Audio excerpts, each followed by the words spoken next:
The number one most important thing for every Ambazonian to do right now is the draft.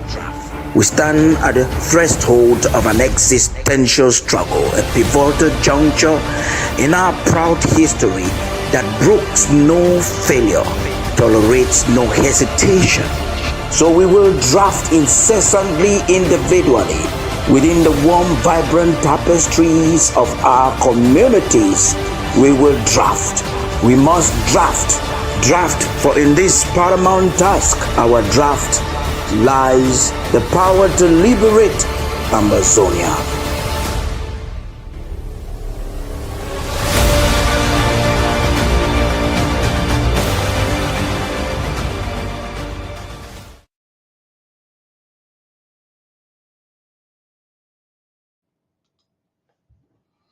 Good evening and welcome to this very important broadcast. We're streaming live to the home front and globally via every available platform that we're operating in.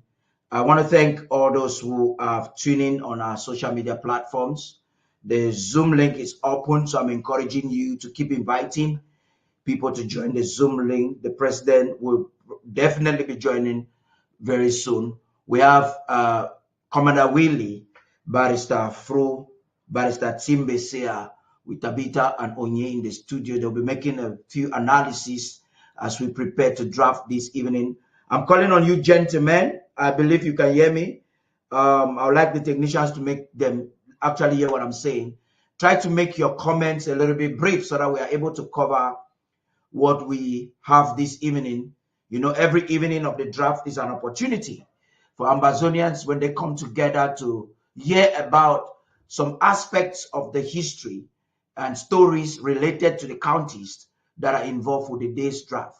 Today we'll be having mighty counties like Mbeseha, Momo, Manyu, Lebialem that are hosting under the banner of the Midland zone.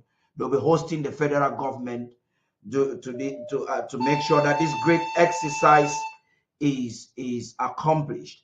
So I am calling on you all to help us and participate and make sure. I don't know, it's like somebody muted Washington, and therefore Washington was unable to hear what I'm saying, because when I see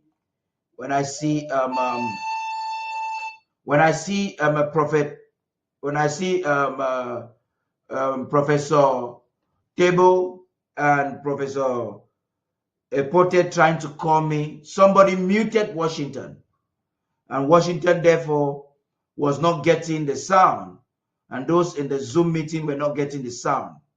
Please, co-host, don't mute Washington. You can mute yourselves and mute every other person. Don't mute Washington. The calls only told me that you didn't have sound. Thank you, Professor Epote and Professor Ayim, for actually indicating that you were not getting the sound. So I'm going to repeat what I said to introduce the program. I want to thank everybody who has tuned in using our virtual platforms, and to thank those at the home front who have been eager to watch us. I'm calling on all those who are watching us via social media that the draft with the pre-draft show has officially started. So you have a responsibility to invite somebody to join the Zoom as you keep sharing our platforms on YouTube and Facebook to join the Zoom. I'm also encouraging the commentators that are with Tabitha and Onye in the studio to make their comments a little bit brief, so we have the chance to cover what we have to cover this evening before the president comes in.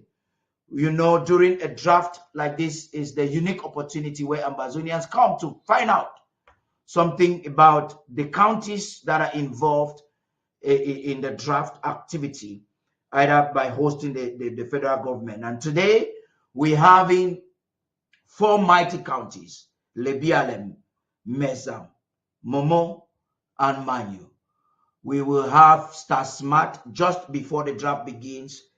Star Smart went down into these counties, did an exclusive research that will tell us a little bit about what is happening there today and some things about them. So I'll be handing the mic over to the newsroom, precisely to Tabitha right now. Again, I want to encourage that after the flash news and the commentaries that you people are making, Barrister Fru, Barrister Mbeseha, and Commander Willy, try to make it a little bit brief so that we can cover everything we have to do this evening. Thank you very much. It has gone off.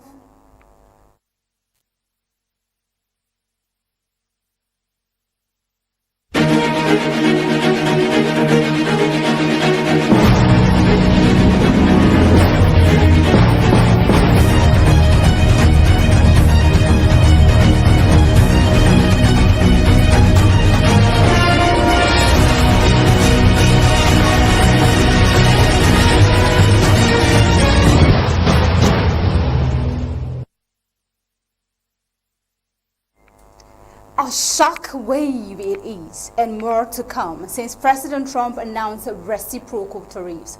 Custom agents begin enforcing the sweeping tariff as supporters hail it as a bold step toward economic self-sufficiency for the U.S. But with markets shaking and global alliance at stake, is this a strategic move to bolster American trade or a dangerous disruption to the world order? This and many more. Recent happenings around the world and on the home front will be explored tonight. Good evening and welcome. I am Tabitha Ako. Let's begin.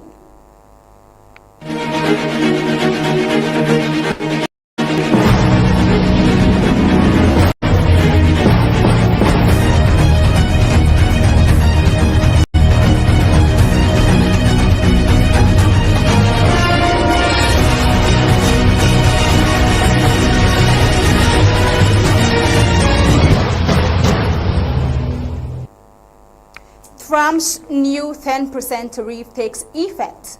Smart trade move or a global gamble? Starting today, U.S. custom officials began enforcing President Donald Trump's sweeping new 10% tariff on most imported goods. A move that signals a sharp break from decades of global trade norms, with even higher tariffs ranging from 11% to 50% set to hit 57 major trading partners by Wednesday. The United States is now at the center of a historic economic shift. But is this bold protectionist strategy a calculated reset of global trade or a reckless disruption of the economic balance? Trade experts describe the action as unprecedented. Kellyanne Shaw, a former Trump White House trade advisor, called it the single biggest trade action of our time. Speaking at a Brookings Institution event, she emphasized the scale of change, as this is a seismic shift in how the U.S. deals with every country on earth.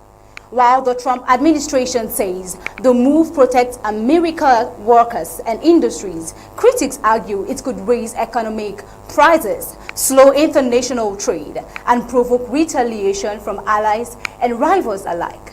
Now, in just 2 days since the announcement, global stock markets have lost an estimated $5 trillion in value.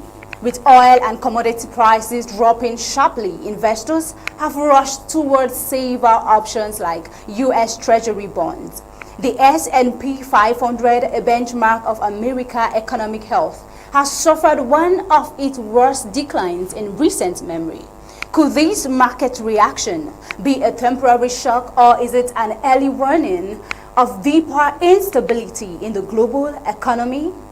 A critical question at that. Now, the 10% baseline tariff applies to several countries, including Australia, the United Kingdom, Colombia, Argentina, Egypt, and Saudi Arabia. Well, a bulletin from U.S. Customs and Border Protection clarified that only goods already in transit before the deadline and arriving by May 27th are exempted. Meanwhile, starting Wednesday, countries like China will face a 34% tariff, bringing total new duties on Chinese goods to 54%. Unfortunately, China has just hit back with a 34% tariff, probably a wrong move, as President Trump has stated in his socials. Meanwhile, EU products will be hit in a 20% rate. Vietnam, a past beneficiary of U.S.-China tensions, will now face a steep 46% tariff and has agreed to open talks with the Trump administration. Notably, Canada and Mexico are exempted from the new tariffs due to existing penalties related to the fentanyl crisis under the U.S.-Mexico-Canada trade rules. Similarly, national security tariffs on items like steel, aluminium, vehicles, and auto parts remain unchanged. Interestingly, Trump's administration also announced more than 1,000 product categories that will be spared from the new tariffs. These include key imports such as crude oil, petroleum products, pharmaceuticals, uranium, semiconductors, copper, and titanium. Goods that are accounted for $645 billion in 2024 imports. However, officials noted that many of these sectors remain under investigation for possible future tariffs tied to national security. Thus, these selective targeting suggest a long-term industrial strategy, or is it more about political messaging than economic planning? Think about that. Moving on. Here is a nationwide hands-off protest challenging Trump's administration policies.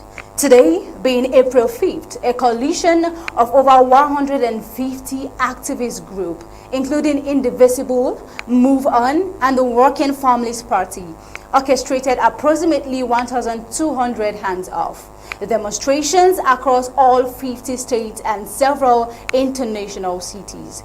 These protests represent a significant mobilization against President Donald Trump and his administration's recent policy decisions.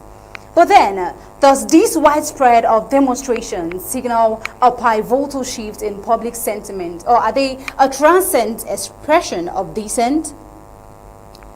Right there on your screen, the hands-off movement emerged in response to the administration's policy changes, many enacted through Trump's executive orders.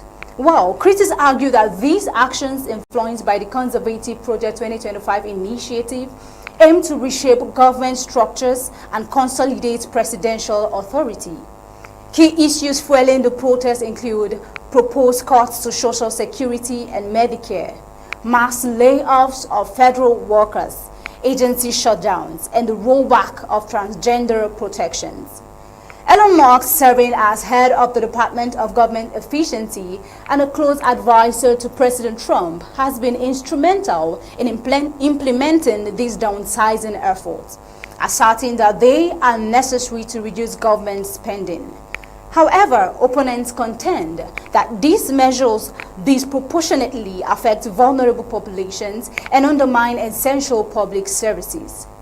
Given this context, is the administration's approach a strategic move towards streamlining governance, or does it represent an overreach that jeopardizes the social safety net? Now, the protests have garnered substantial participation, with organizers reporting over 500,000 demonstrators in Washington, D.C. alone. Notable figures including Representative Jamie Raskin, Maxwell Frost, and Ilhan Omar addressed the crowds, emphasizing concerns over what they describe as an authoritarian consolidation of power. The demonstration also extended internationally, with events in Canada, Britain, France, Germany, Mexico, and Portugal, signaling global apprehension regarding the administration's policies. And this raises the question, to what extent will this international solidarity influence the administration's future policy decisions?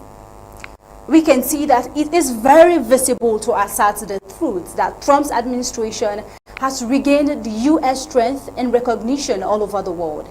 Yet, amidst these, his administration still faces clampdowns from opponents.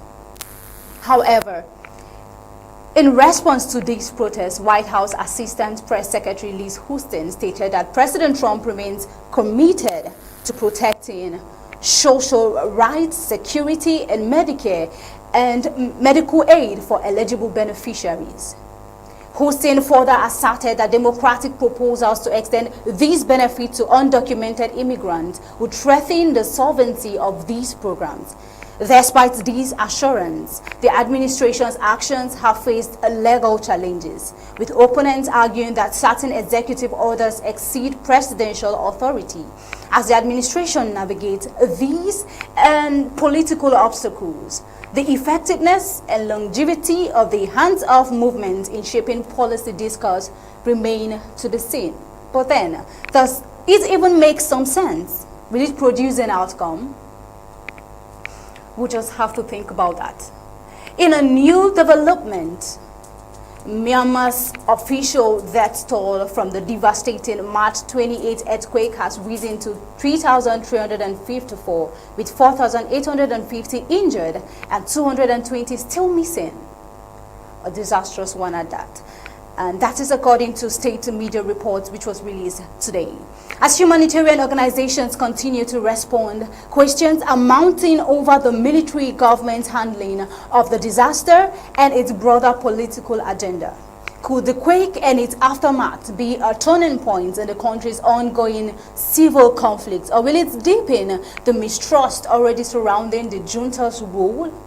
During this crisis, Senior General Min Aung Hlaing, Myanmar's junta leader, returned to the capital following a rare diplomatic trip to Bangkok, where he attended a summit with leaders from South and Southeast Asia. While there, he held talks with leaders from Thailand, India, Nepal, Bhutan, and Sri Lanka. According to Myanmar state media, he reaffirmed to Indian Prime Minister Narendra Modi the military's commitment to holding free and fair elections in December. However, critics both inside and outside Myanmar remain deeply skeptical. Many view the upcoming election as a tactic to legitimize military control through political proxies rather than a genuine return to democracy. Modi, while encouraging the votes to be inclusive and credible, also called for a permanent ceasefire in the country's escalating civil war. In this light, is the junta's promise of elections a sincere democratic overture or a political maneuver designed to pacify international scrutiny?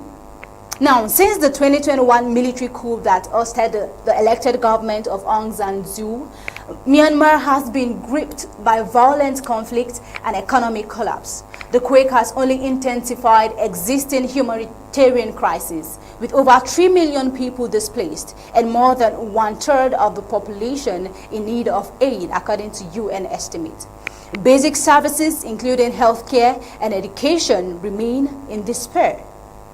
Now, UNAID Chief Tom Fletcher, who visited the earthquake-hit region near Mandalay, praised local humanitarian and community groups for showing courage, skill, and determination, despite having lost everything themselves. Yet, the UN High Commissioner for Human Rights voiced on Friday concerning this that the junta has restricted aid delivery in areas seen as politically hostile to its rule. The office is also investigating 53 reported attacks, including 16 after a ceasefire was declared earlier this week. Well, now I'm bringing you to the conclusion of this with a question. If the military continues to obstruct aid and target opposition regions even during disaster recovery, how can the international community ensure neutral, life-saving assistance reaches those in need? Think about that. Well, tonight, bringing to your screens recent happenings from the home front with Oni Okpala. But that would be right after the break. Stay tuned. The number one most important thing for every Amazonian to do right now is the draft. We stand at the threshold of an existential struggle, a pivotal juncture in our proud history that brooks no failure, tolerates no hesitation. So we will draft incessantly, individually, within the warm, vibrant tapestries of our communities. We will draft. We must draft. Draft, for in this paramount task, our draft lies the power to liberate Amazonia.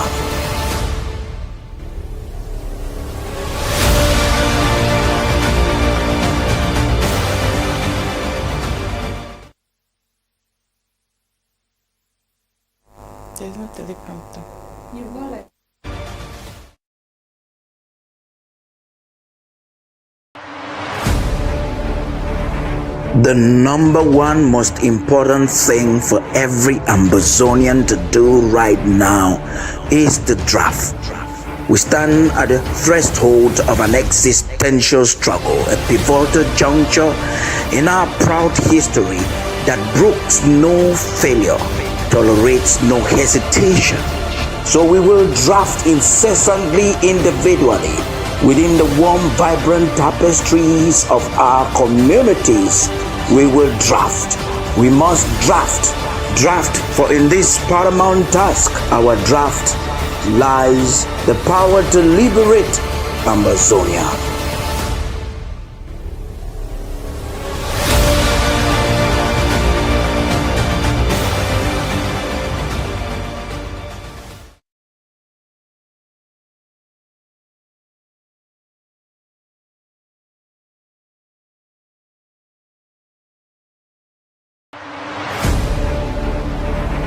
The number one most important thing for every Ambazonian to do right now is the draft. We stand at the threshold of an existential struggle, a pivotal juncture in our proud history that brooks no failure, tolerates no hesitation. So we will draft incessantly, individually, within the warm, vibrant tapestries of our communities. We will draft. We must draft. Draft, for in this paramount task, our draft, lies the power to liberate Ambazonia.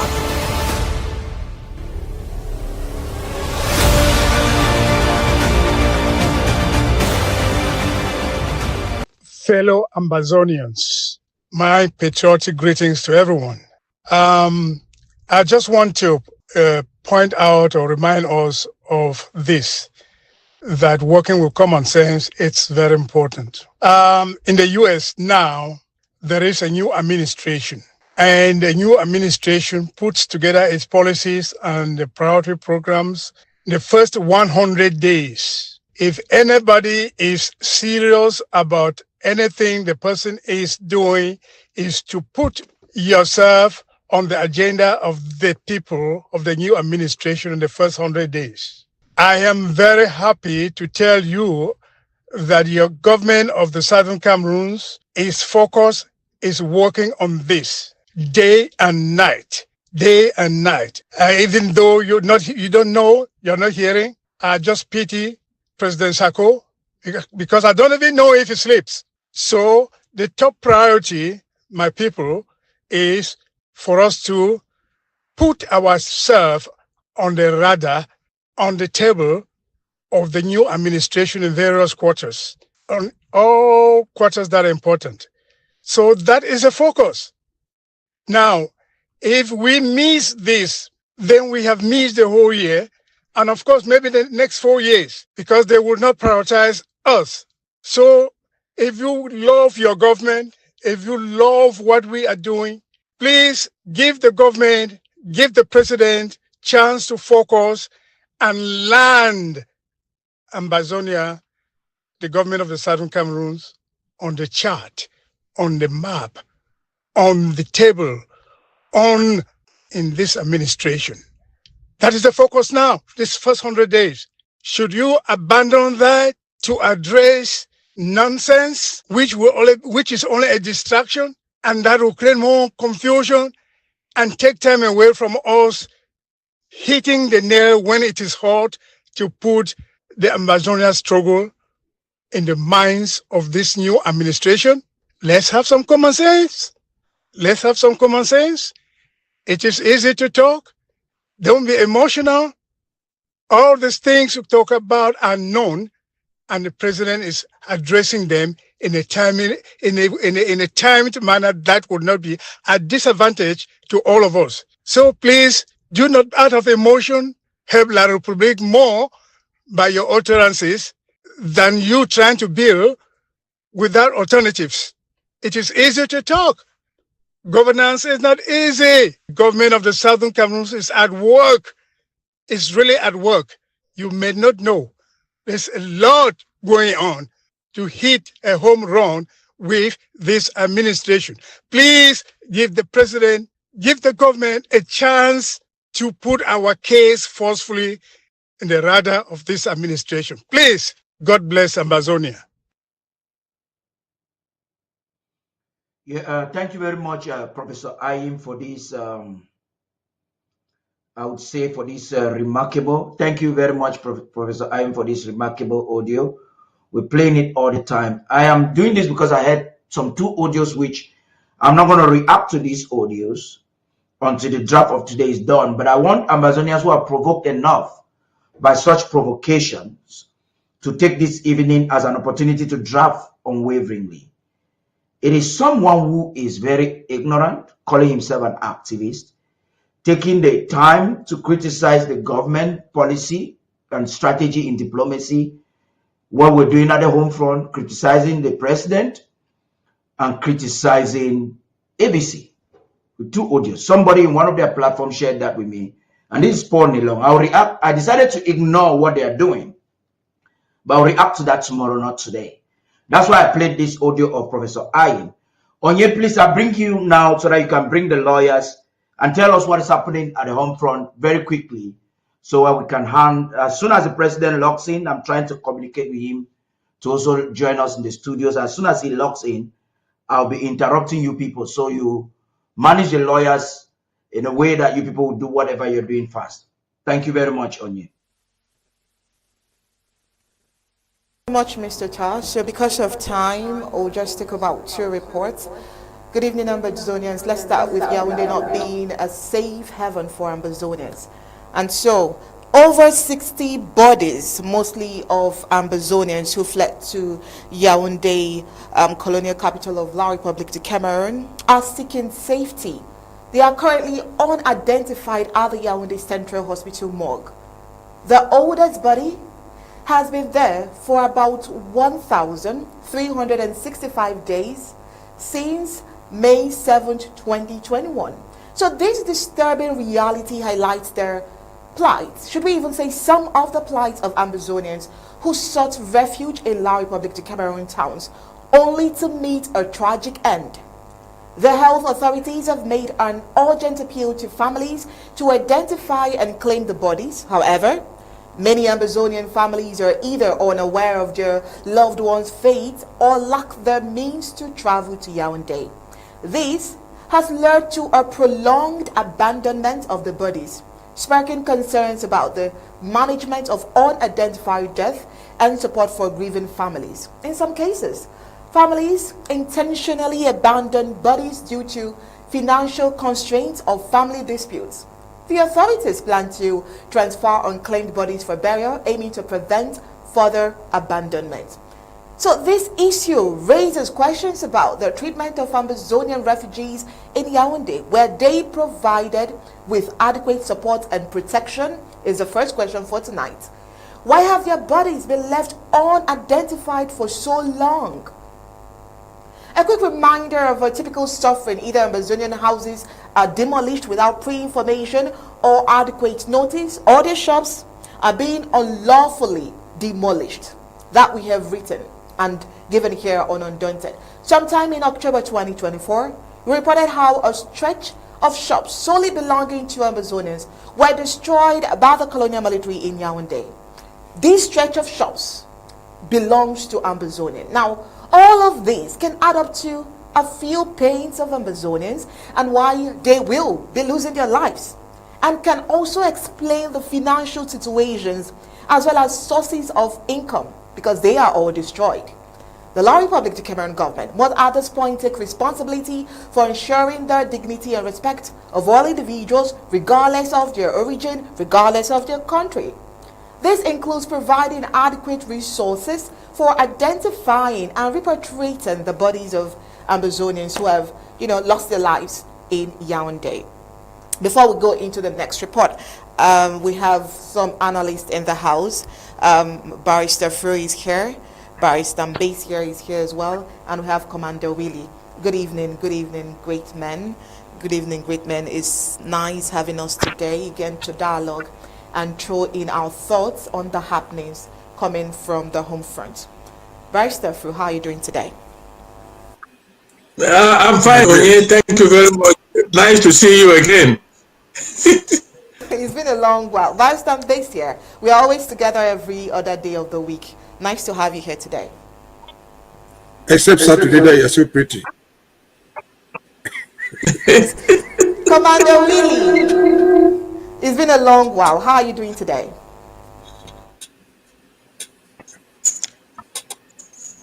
Commander Willy, your audio. Yes, Commander Willy, we couldn't get you. Yeah, good afternoon. Thanks a lot for having me. So, Barrister Fru, let's start with you.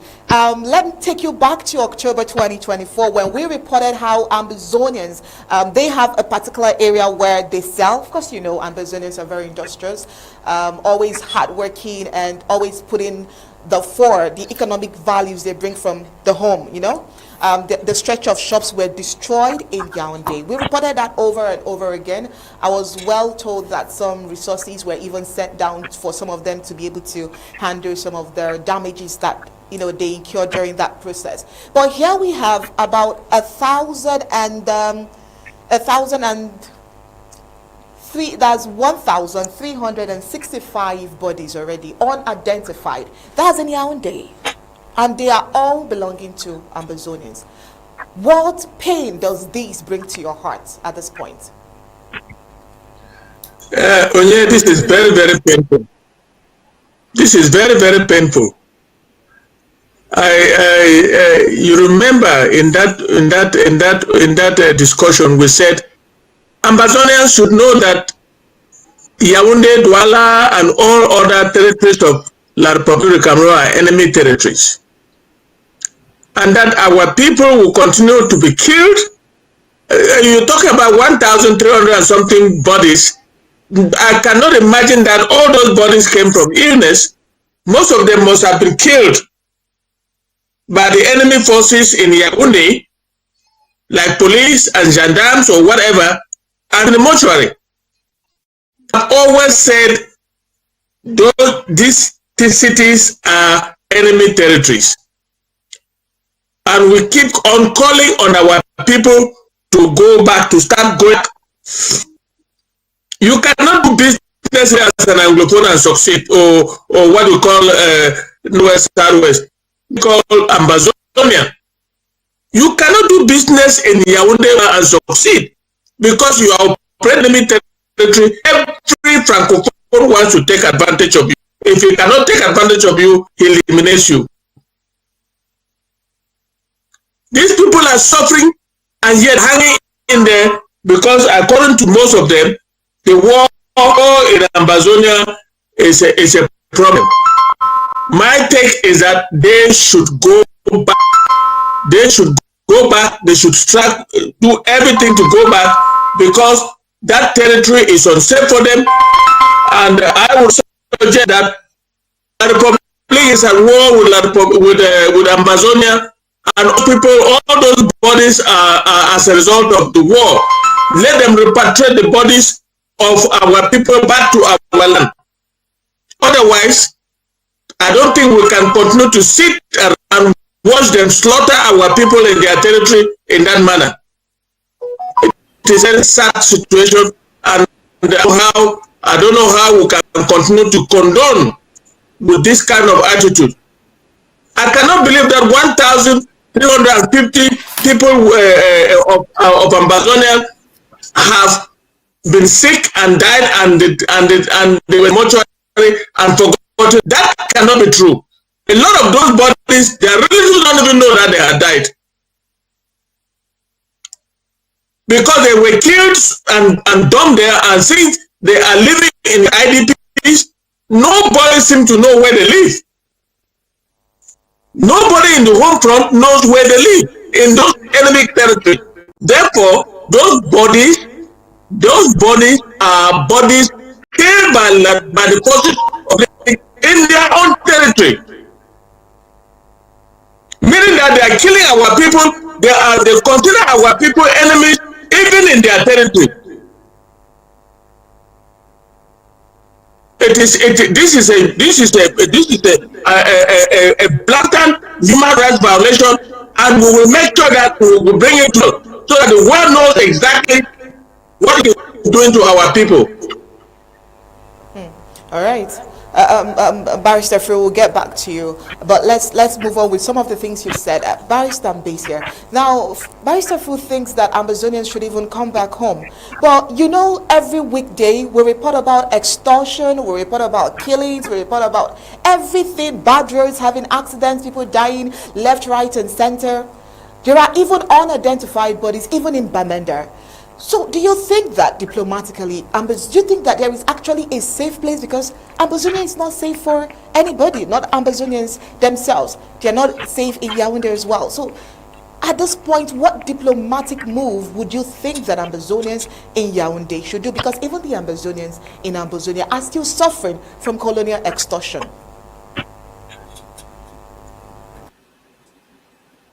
Well, I think there are two different things they're trying to put together.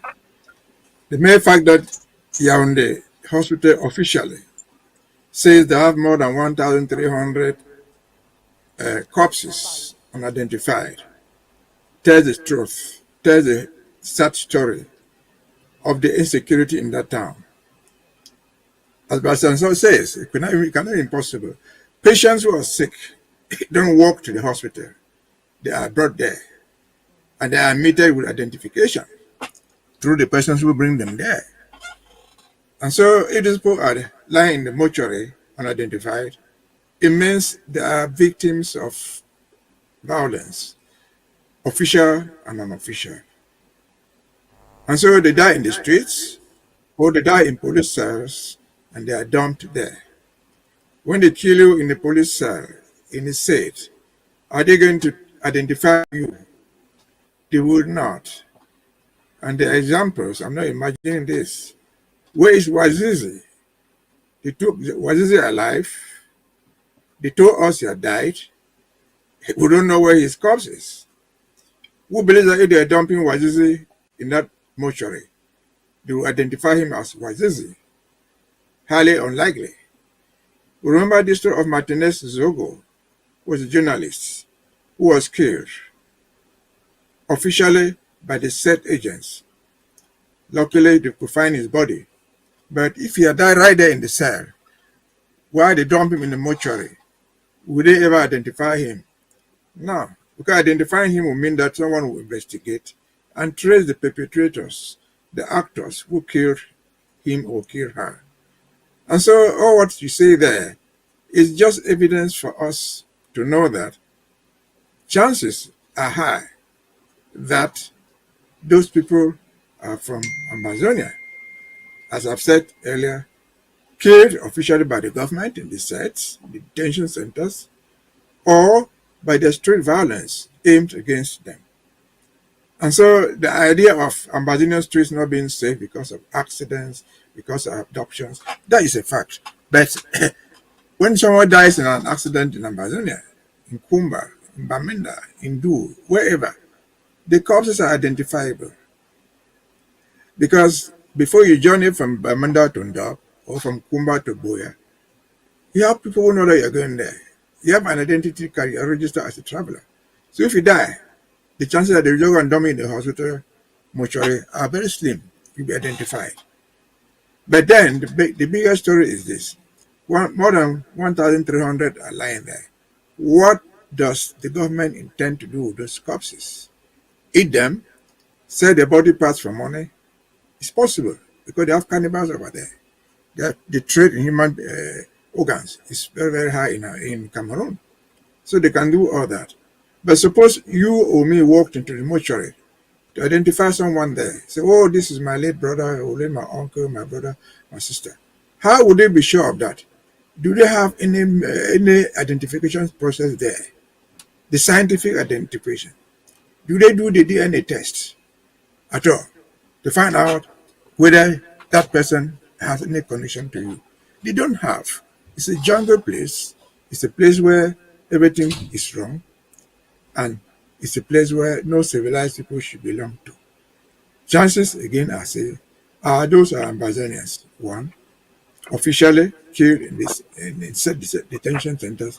For example, people like Wajizi, or killed by the talks in the streets because they are barely Ambazonians. And so there is a possibility also because they don't have the DNA facility even to identify the people who are dead. If I go there and say, this is my sister, how would you be sure? How would you be sure? Again, finally, again, I emphasize, it is possible to just kill them, to sell their body parts, because the body part market is very, very, very fluorescent over there. It is possible that they want to eat them, because cannibalism is within the system. Those are facts, not me saying it. This is all available on their own websites and on their own social media. Over to you. Thank you so much, Barrister Mbeseha. Commander Willy, part of this report also cited incidences where Ambazonians were bullied in Yaoundé for no reasons. Houses get demolished for no reasons, and this and more can explain why even if someone's loved one is in the morgue, there are financial constraints here and there. What would you, as a commander, what do you think that the people could do? Those Ambazonians in Yaoundé at this point, what do you think that they could do, knowing that they are not safe, like Barrister Fru and Barrister Mbeseha has mentioned today? Yes, thanks a lot. We're great to know all for home front. I will differ with you a little bit, sister. Something we talk, so that is not for no reason. When the enemy come for they come for your country, they come for your house, they kill us because they don't like us, they burn my house. Then you run, you go stay for them again. Therefore, you don't become what? You don't become a chicken inside the pot. As per my favorite because today, so when stranger come, chicken for backside run into for kitchen, you go cook up. Somebody don't come for your house, like Republic, they come kill us, they burn us, they fry our houses up. Then when people them Ambazona, they run go shoot them for like Republic. What do you expect? Somebody come for kill you for your house, where you for your house, if you find comfort and safety for your house. Then you run, go now, they can't beat you for inside your house, you burn it. You run for your house, you go for outside for different mind for the person way to kill you. He go kill you more because you don't come out for a disposal.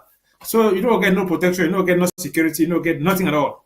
So when Cameroon government they kill us inside the Yaoundé, inside Douala, most of those people that you go look at, most of those people that they kill them, what they did for that are mortuary. 80% now people they pass through jail. They don't catch them inside Ambazonia, kidnap them. They go for those janam them, their area, their police come there, they beat them. Then they push them. When they beat them, they die for jail. They know guys have to go, they're gonna go to the hospital. That's what we will do.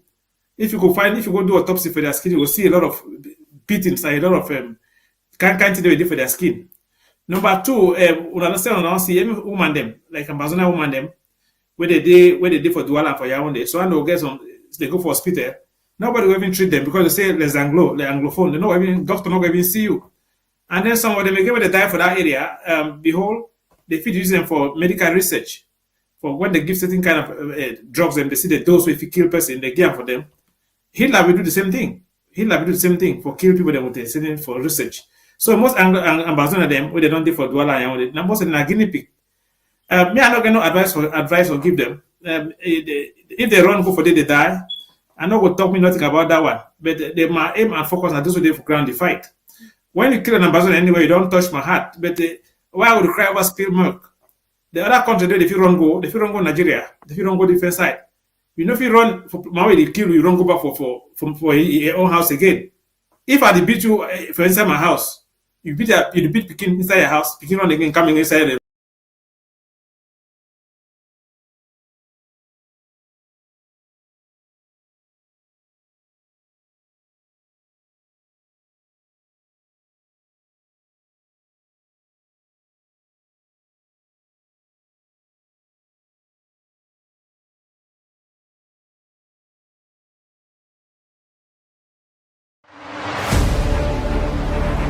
The number one most important thing for every Ambazonian to do right now is the draft.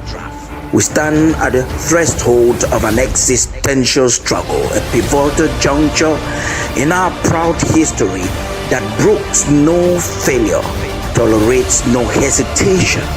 So we will draft incessantly, individually, within the warm, vibrant tapestries of our communities. We will draft.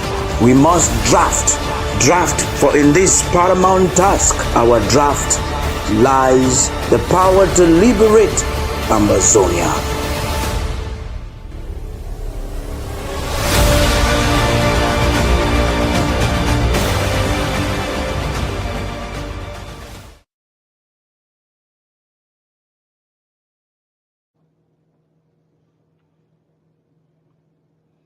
Okay, you're welcome back to Studio One. We're having some connectivity issues with connecting with Studio Two there, but I guess that is currently being resolved.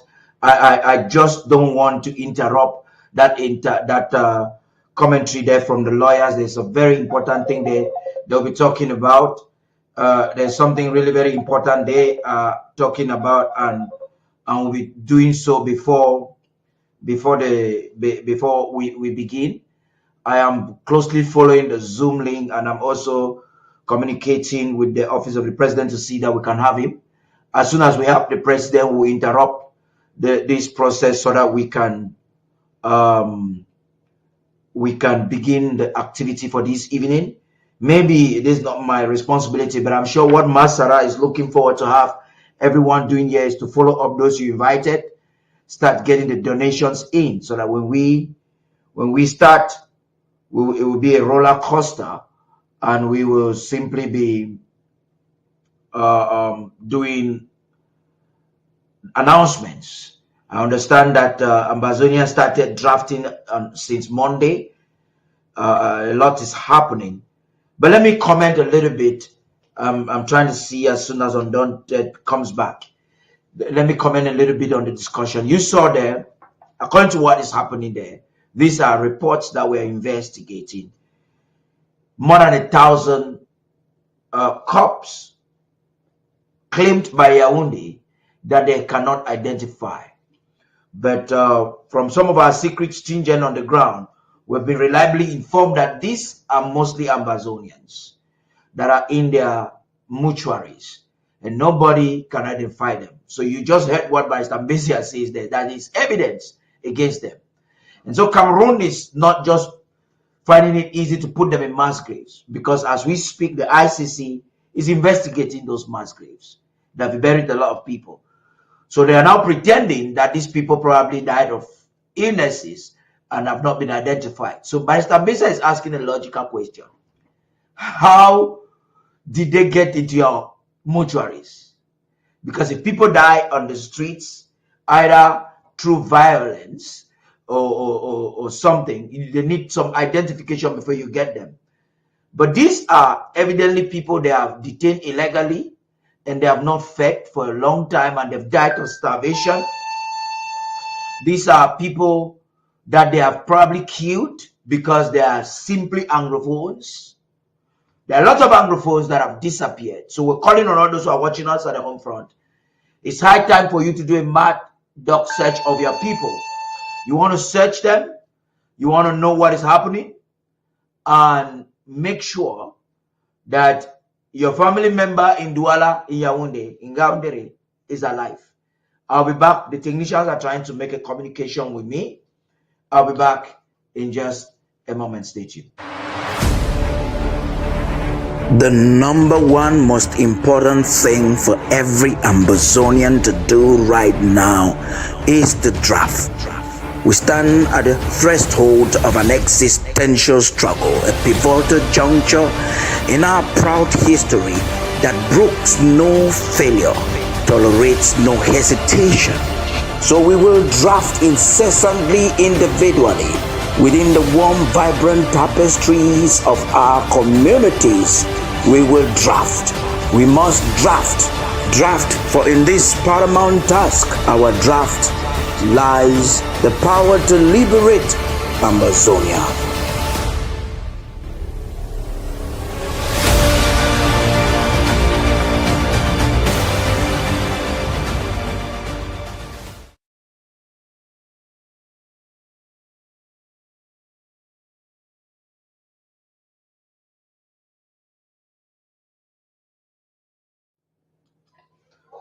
So sorry for that interruption there. I was trying to correspond with the studio to get the lawyers. Studio manager, please communicate with Barrister Fru and Barrister Mbeseha to be patient, that we are following up on what is happening, and we'll bring them back.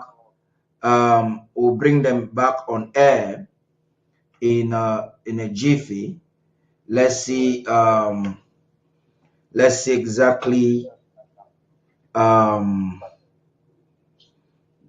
what is happening. So this is what is actually happening to our people. It's a sad thing that in the 21st century, a country that is purporting to celebrate human rights is wanting to do a democratic election, is treating humans like this. It's a country that claims hospitals, and you are shamelessly announcing that within just a single year, you have more than 1,300 people in your mortuaries, and you cannot identify them. How did they get there? Some of you would have watched the interview we had with the president on Wednesday. He addressing certain things. I wanted the lawyers to talk on an aspect that we discussed, and I pray that the technicians are able to bring them back. We're connecting from virtual platforms, connecting all the panelists from different virtual platforms, connecting from a different virtual studio, and there is always a possibility to have such hitches, even with big platforms that have real logistics like the CNN. They can also have hitches like what we're going through right now. But I'm calling on all those who are watching us via our different social media platforms. You have to keep on sharing. It's a part of your donation to us, your participation. You have to keep on inviting people to join the Zoom. Interestingly, we have close to 60 Ambazonians already in the Zoom meeting, and I am following very closely.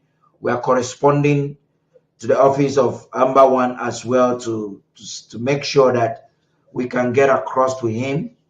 As soon as I see Amba One in my consoles, this program will automatically be interrupted so that the night can begin. So it has already started. The draft has already started.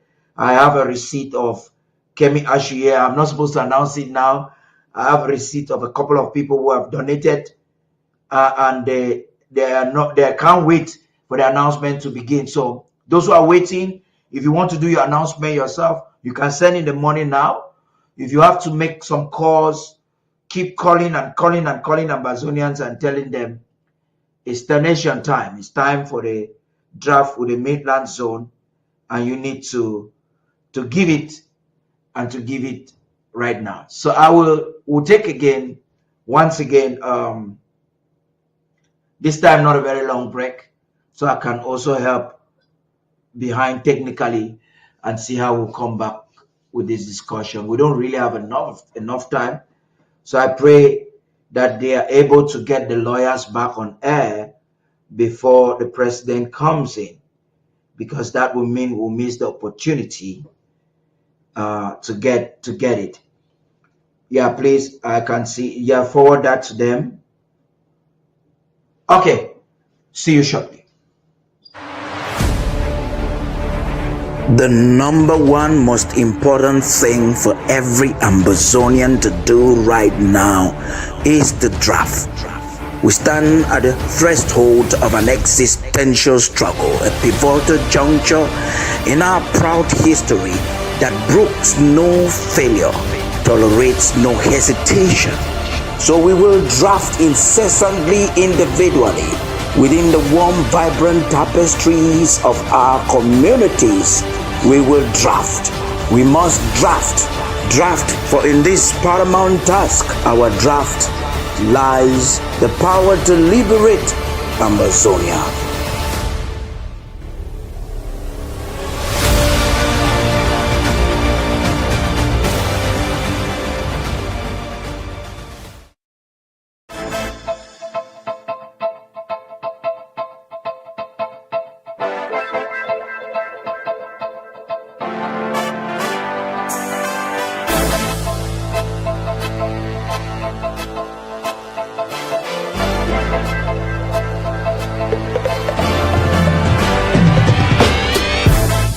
G Paul, I don't hear talk. The talk where you talk, no be fine talk.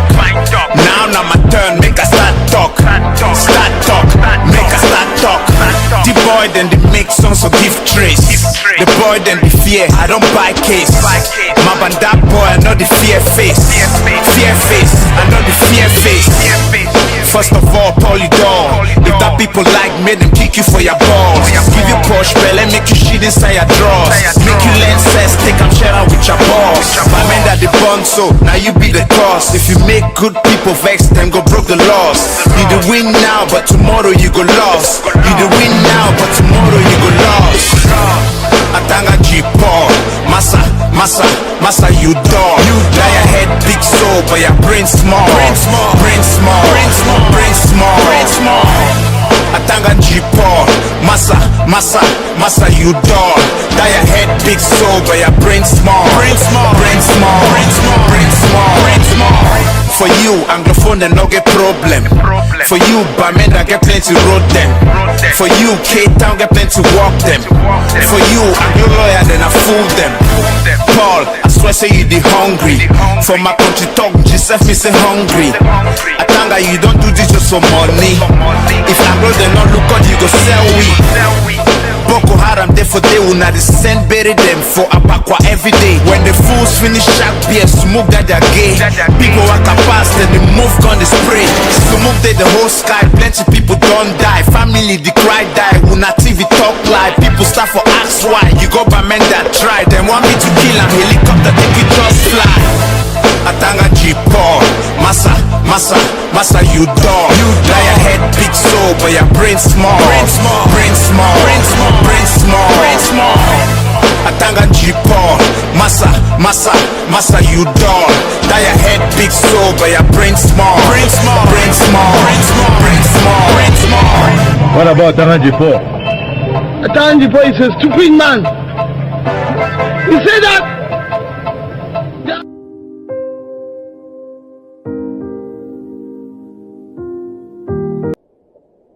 Okay, I'm made to understand that the president has just joined the Zoom meeting right now. We're trying to connect him in the studios. I think he's facing a little bit of challenges.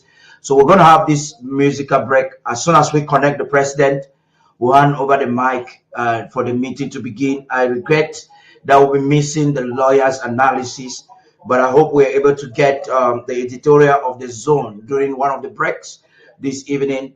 I hope we'll be able to get it, because they are almost ready to come. Just after this music break, if we are set with the president in the console, the program will officially begin. Thank you for your patience. Stay tuned.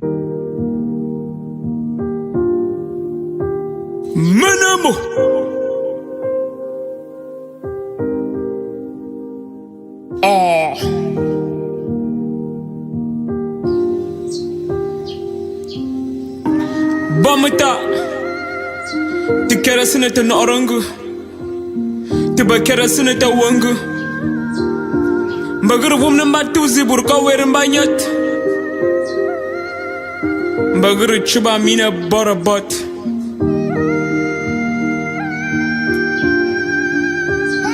Menemo Sasana menyu metana ngubra tongo Aya wuzene ngweneze bajenga bongo Abinga gume chinka ba nya enjo Ka enje maye kumami wetongo Azwe kunga ya soze wecho Ngwene zara atamba brangra ze finga tuwa mandega wecho Feko Yezangene jiga gawa Wamata Ninga gazo che tu umenyivri nyere Zwete yen cheno no choso kwa vukom kinar Sakor mambia mkaze matem nur Roba wado tieze afagara gwe kumbanga trosa Chita ba wu mka kumbaba wu Bama gwe nanjira mbeng bayenda nye sote tuza Wanga bana bea omba mami baba bura Bama bena nye fiba Aga mara nang forme kasarame kukwa ban fiba Agunda sine burfu Kerabo manyebre gwa fo nang chwena jimne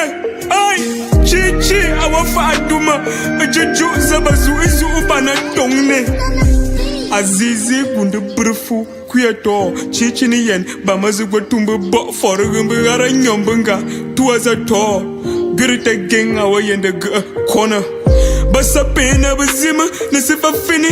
Agana sira che with no one for bazui. Gwega mochi with, agana sira chups over chichi banzi. Wang ni ye jang you was mbrasi. Azera mambuna wanaza basa chinge. Bankono ni kana fima za bachia. Tuwana baza chwa. Manifsa suisunga na wagirita kwa. Ngwen fa biwa wasabara njiniga. Ayawa wenoka kaba siga wanjiriga. Tuwaza panda akaye kombambeng. Amano awazurungar banbeng. Tu machiga awa karangom kabani ingom nitinga uniform chipiko. Chia tu droj akaba sap song tanu asoba. I'm a sobo, Sophie, Chimney Benjim, Nenga Jacka, Achiraza King, I'm a sonya, Magne, Mama Nangma Achu, Sayanda Copper, a summer sum with 2 minutes at Tinango. I finding a ambot, quite a bat, I found him a finger board corner. And Nina been at 10 franc nas on a chalk. Can a woman I would have been the Tumba Changut. Manamo Margaret Chubamina Borabot.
You're welcome back. I think successfully we're able to capture the State House, and I think we'll be getting to just the conclusion right now for this discussion. We're cutting out everything we're supposed to do so that the program can begin.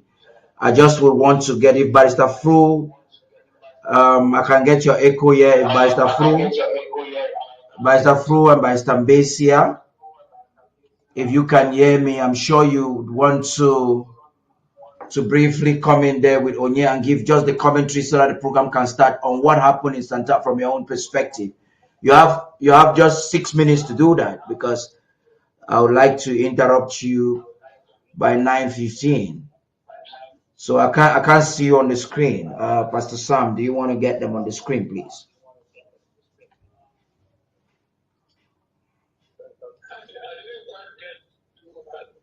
Yes, I want to see you on the screen. I'm unable to see you people on the screen. Once I see you on the screen, I'll get your commentaries right now. Okay, yes, I can see you now. Onye, please. Star Smart had a report on Monday about what Atanganji is doing in Santa. We reported it. We had the president spoke on it. I know you had some questions for the lawyers. Try to make it brief. Commander Willy can be suspended for now. We'll talk with him in Washington. He has a lot to say because his county is one of those hosting the president. So he will have a lot to say while in the Zoom meeting. Let the lawyers talk very briefly. We have 5 minutes so that the program can begin. Let's get their opinion on the legal aspect of what Atanganji is doing to our people in Santa. I'm handing over the mic to you. Thank you so much. Yes. Thank you so much, and sincerest apologies for that technical hitch there. But back to the home front and some of the challenges that they are facing. Let's move to Santa, of course. The colonial minister of territorial administration, Paul Atanganji, is trying to create new structures. But even the president during the week called it a manipulative structure.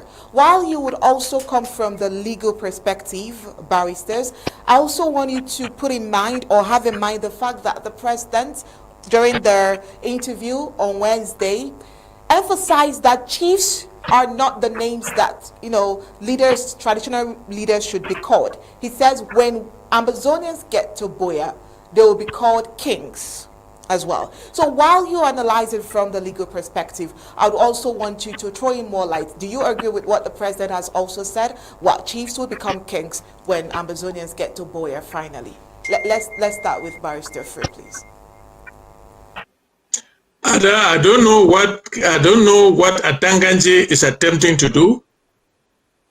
If I still remember the chieftaincy law of La République du Cameroon, it's a law that was debated and passed in their so-called parliament, and there is no such thing as creating a chieftaincy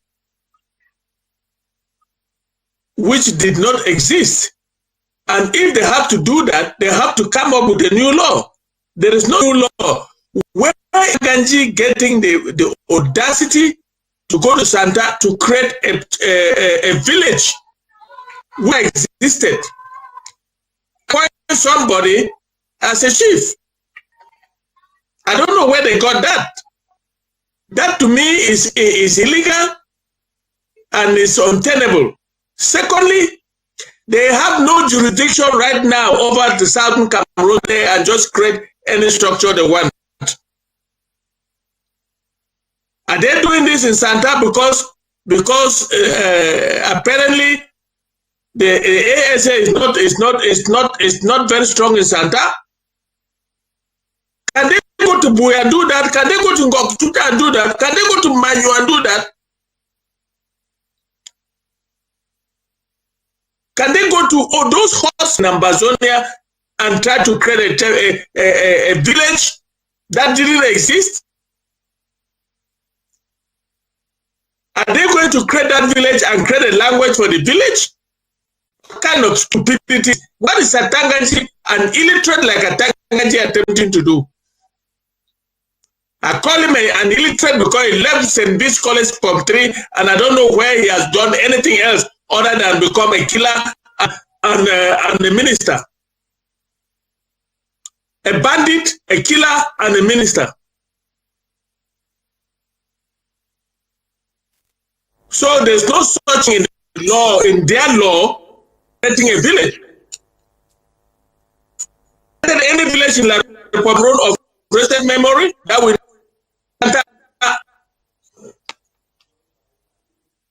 He's an idiot. Thank you very much.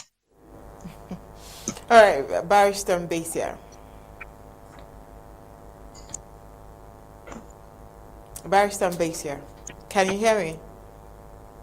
Going from front to back, I don't know whether when we get to Buea, this will be called chiefs or kings. But one thing I know is that when we get to Buea, they will be governed by a special status which we describe as customary law.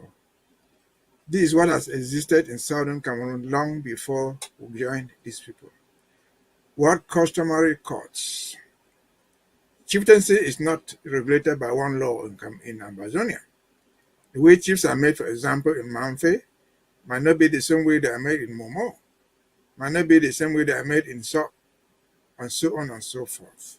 And that's why under the West Cameroon, Southern Cameroon government, we have customary courts for each of the areas, tribal areas.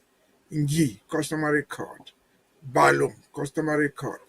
Bakwere, customary court. Bangwa, customary court, and so on and so forth. Which dealt with those issues if there were any problem. If there was any litigation between boundaries of chiefdoms, they dealt with them. The ministry in Buea did not create chiefdoms. It did not create villages. That was within the domain of the customary courts. Those customary courts were recognized, so recognized that they had a customary courts of appeals. So that everything was decided, you didn't like it, you had to go on appeal. The judges in those courts were experts in the customs of the area we talked about. And when you went on appeal, it ended within the jurisdiction of the same customary court. And as experience, you could go on appeal on those issues right to the Boya Court of Appeal, and will sit as a customary court of appeal and decide the issue who is right customarily or not. And to do that in a court of law, those ordinary judges, magistrates will sit there, but they'll be assisted by customary assessors who will advise from that area, assessors from that very area, who will advise that under the customary law, for example, if it concerns Gi, or the Bayan customary law, if it concerns the Bayans, this is what applies. The government, no ministry created chiefs, no ministry created villages. And so what they are doing here, when they're starting with the 1976 decree on chieftaincy, was a simple decree. Pobia, Hiju did not sit in Yaoundé in 1976 and know all the customs of the people in Cameroon, including our own culture, the Bansas, the Santas, the Quake people. You just put out that thing arbitrarily, and then it is binding them today. It's not a law. If it was a law, it doesn't bind us. We're trying to get out of that nonsense of arbitrary creation of chiefs just because a Tanganji wants to create one, just because somebody in Boya wants to create one, where the purpose I've expressed earlier this week are based on purely two considerations. The first consideration they want to have from Yaoundé, call it Tanganji, whoever, is political support. They will create that guy, and the next day you'll find them passing motions of support. That chief would pass a motion of support on behalf of a non-existing village. That's a political motive. Economic motive, they would, like they do in what they call Southwest, in the Southern Zone. They will create a chief, create a village for him within the CDC plantations, dole out 50 acres of land to him, and then take them back by themselves, and then he will say 10,000 hectares or whatever is left of him. That's purely economic. And so we are getting out of this. We're fighting to get out of it. We'll get out of it. Our institutions, once in Boya, will recognize that. We'll call them kings if you want to use the word, the English word. But they will be defined by their own culture. No government in Boya defined the kingdom of Mankon or the kingdom of Nsoh. No. All right. No government in Boya decide the chiefdom of Chief Indele in Boya, because it was the chief, or Chief the chief of Batoke. And so that will be defined under our own laws. We know the customs, we know those who protect the customs, we know how to deal with them, and then that will be fine for us. Again, what Atangaji is doing is just criminal. And I advised earlier this week that as far as the Santa people can resist, we encourage them to resist. And if that extends to other places in Amazonia, people should resist such intrusion into their own cultures, Obviously, to their own customs. Obviously, over to you. Yes, please. And I'm sure that other counties are listening, and whenever this extends, they would definitely resist. All right, so we are getting information that the president is ready to address Ambazonians at this point, and so I apologize, and I'm really sorry that we cannot at this point continue with this conversation, and or we can continue, but that will be right after the president's speech and president's addressing Ambazonians. Mr. Tar, do we still have? Yeah, thank you very much, Onye, for that good interception there. I do appreciate that. I'll be handing over the mic to the coordinators of the draft this evening. The president, I can confirm that we can beam images from the State House, so you can start the program right now, and we'll be ready to stream the president's speech based on the program. I'm not the coordinator for that program. Based on that program, we are ready to go. So I like to hand over the mic to those at the Zoom meeting now. Thank you.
Draft for the Midland, we have Manu, Mezam, Le BLM, Momo, and the agenda is as follows.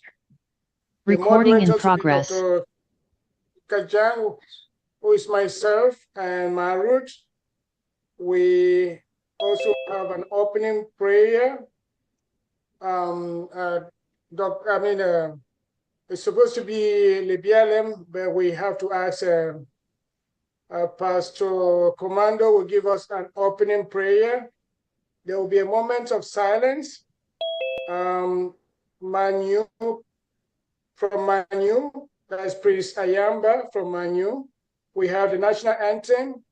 That will be from Momo, Ma Agi. There will be the chief whip of Mezam, Honorable Chair, reads House rules and manages time. Word of motivation by VP.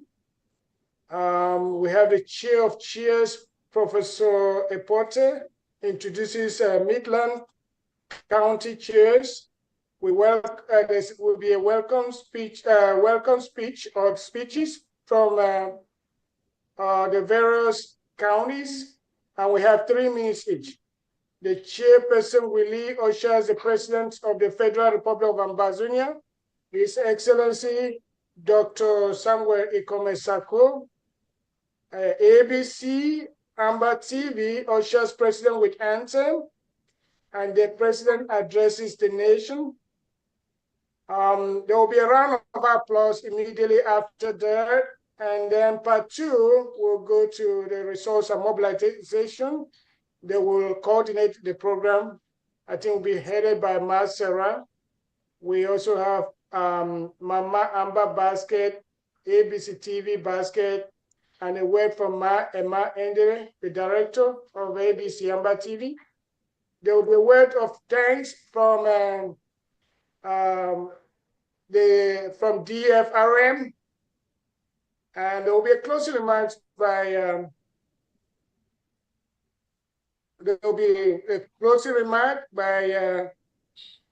I don't know what who is that? Federal Republic of Ambazonia. I don't know what is a POFRA. I don't know what that is. President. Oh, is that the president? Yeah. Please, next time we should actually address it a very perfect way so that we can read that. And there will be closing prayer by Pastor John Ashu. So at this juncture, we just want to proceed with the agenda. Let the President call this meeting to order and let the meeting begin. Over to you, Mr. President. The President is in the console. Maybe if you have the Vice President or maybe a chief, someone senior in the government to do it. He's in our consoles now. I'm not sure he can do it from there. Okay, just a moment. I'll bring him on the screen to call the meeting to order. Just a moment. Okay, thank you. Yeah.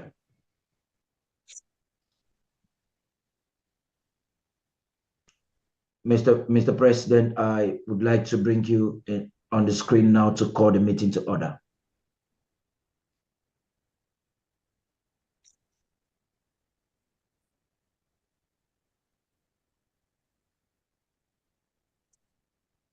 Coming.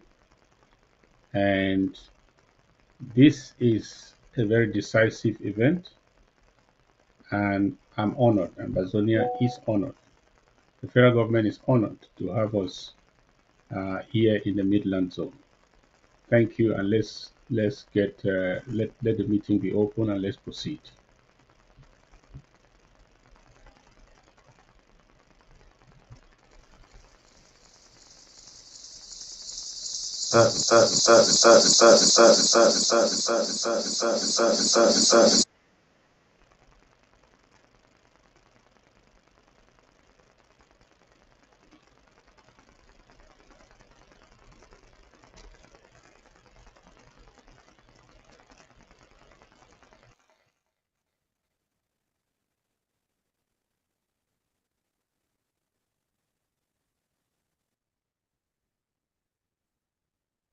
Yeah, Dr. Anderson, do you want to begin? The president will call the meeting to order.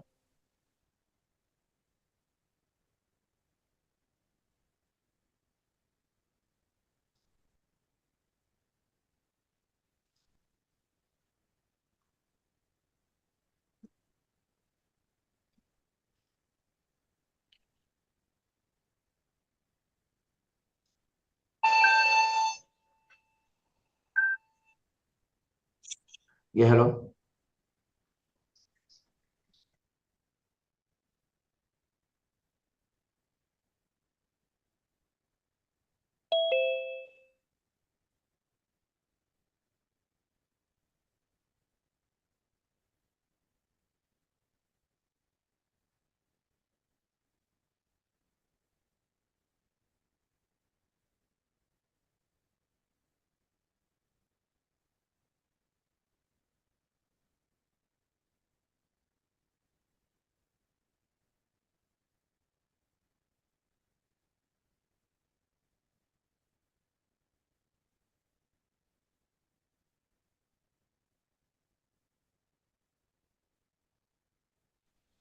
Professor Ayim, are you the coordinator? Who's the coordinator for the meeting, please? Do you want to write on?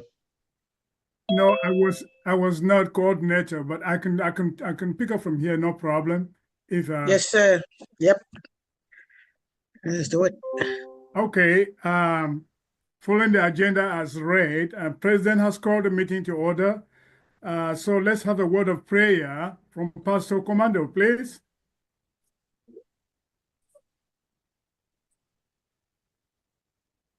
Somebody unmute Pastor Commando.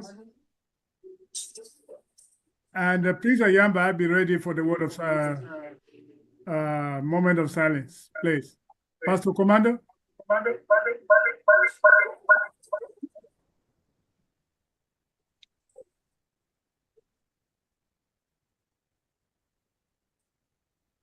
Is he there?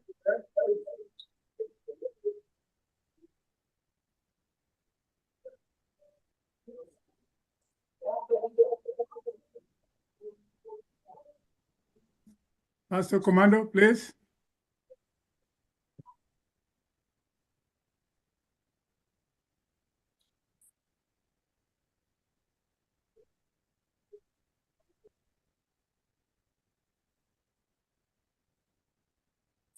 Pastor Commando? Okay, is anyone moved by the Spirit to pray?